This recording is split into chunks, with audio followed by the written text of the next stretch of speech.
साडे कोल तैनूं की बीमारी है इत्थे चाचा सलमा यार आने ने मिला जो इम्तिहान इकबाल और मीना ने यार बड़ा यार उत्थे को ਅਸੀਂ ਯਾਰ ਧੰਮੀ ਵਿਕਸਾਂ ਕੱਕੂ ਨੇ ਰਾਤੀ ਗਏ ਤੇ ਬੜੀ ਸਾਡੇ ਨਾਲ ਯਾਰ ਵੀ ਤੁਸੀਂ ਜੱਟ ਸਾਡਾ ਸ਼ੁਗਰ ਸੁਣੋ ਅਯਾ ਬਾਗ ਖਰੀਦ ਲਿਆ ਦੁੱਖ ਮੈਨੂੰ ਸਜਣਾ ਦਾ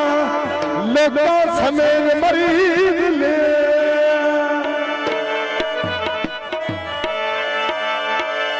चाचे असलम जट दी फरमाइशी पंजाबी आंदा है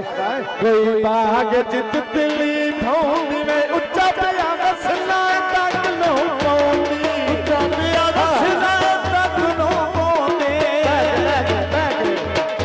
कोई बाग जित दिली ढोंदी में उच्चा पिया वसना तक नो पौंदी में उच्चा पिया वसना तक नो पौंदी सिनमा पवाया